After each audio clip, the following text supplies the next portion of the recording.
Hi, I'm Greg. I'm going to tie one of the little shop's favorite here for us here at Anglers All. It's called a soft hackle pheasant tail. It's a little nondescript pattern, but boy, it sure fishes really well. So I'll kind of get started here on this.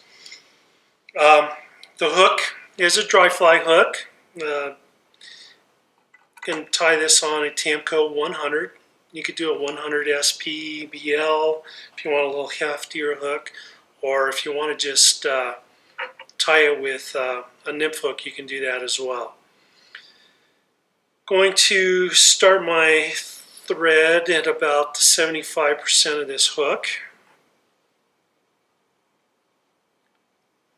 and add in some wire, which is some Lagerton fine wire. And the thread I'm using is a rusty brown Vivas 14-aught. Then I'm going to grab some pheasant tail. And I'm going to grab about 5 pieces, stroke them perpendicular to the stem, and then just peel them off, which would be important when we're going to tie a regular pheasant tail. That way your tips would be all even. And I'm going to start this fly off just like I would be tying a pheasant tail. Make a nice little soft wrap there. Pull the fibers up, bring my thread underneath, and advance them forward. And then with my thread, I'm going to create just a little tapered underbody shape of a mayfly, and a little cone shape to it.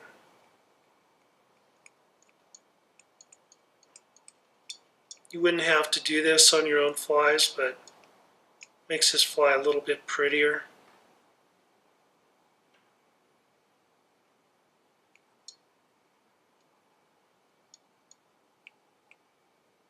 Okay, now I'm going to grab my pheasant tail, and I'm just going to wrap this forward.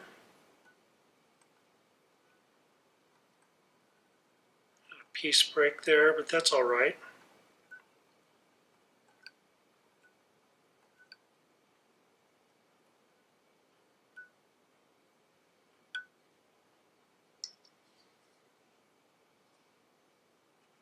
Tie that off. And snip this. I'm going to grab my wire, bring it underneath the tails. First wrap's going to be pretty perpendicular to the hook. And then now I'll just spiral that through the body and break that off. That one little piece that broke off on me, and reach in here, and I'm just going to cut those tails right off the back.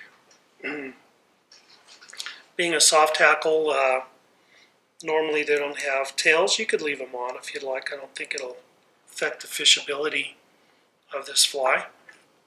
But to keep in tradition of this fly, and what's in our bins, we'll tie it like this.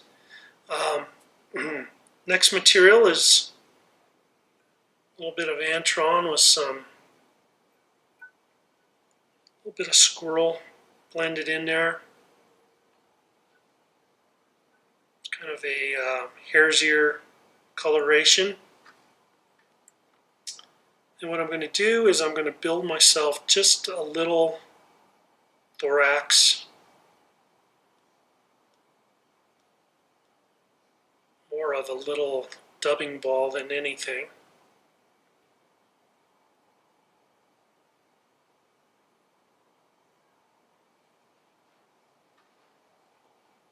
So that'll give something for this partridge to lay up against and create a nice little soft hackle effect. So I've pulled off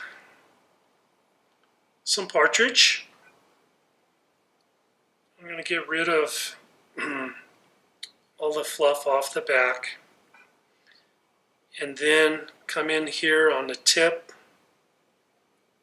pull everything back.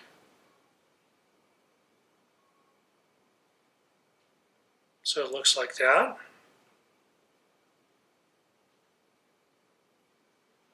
I'm going to tie this in right at the tip, pull that clump back. I can come in here and cut that piece out if I wish. Now what I'm going to do is with this partridge, I'm going to wrap this straight forward and pull it to the side, give it a little twist, get everything to lay into place. There's a couple ways you can do this. You can just wrap it like you would hackle, one wrap next to the previous wrap. You can also wet your fingers, stroke everything back so that everything lays down.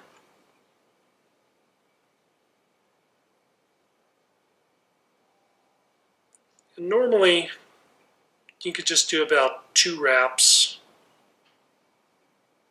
I tend to put a little bit more in there. I like a more full effect. Tie that stem off, and then I'm going to grab that stem and fold it backwards and then wrap onto it. There we go. And in the process of doing that, I can also create a nice little head. At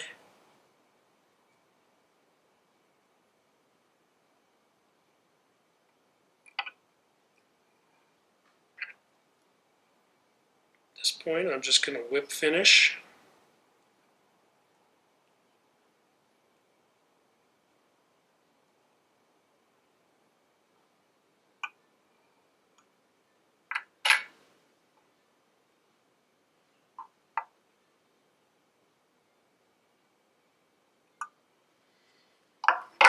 And I can cut this stem out. I'll add in some durability. And there we have just a nice colored, soft pheasant tail. You can fish this on the swing. Next time you see fish rising to mayflies, kind of fish this down and across. It's usually kind of my favorite way to fish it. Down and across, maybe make 2-3 mends upstream, and then just let it swing in a straight line below you, and wait for that tug. The takes are pretty hard and a lot of fun to fish soft hackles. So I know they've gone a little bit out of fashion, but give them a try. It's a fun way to fish.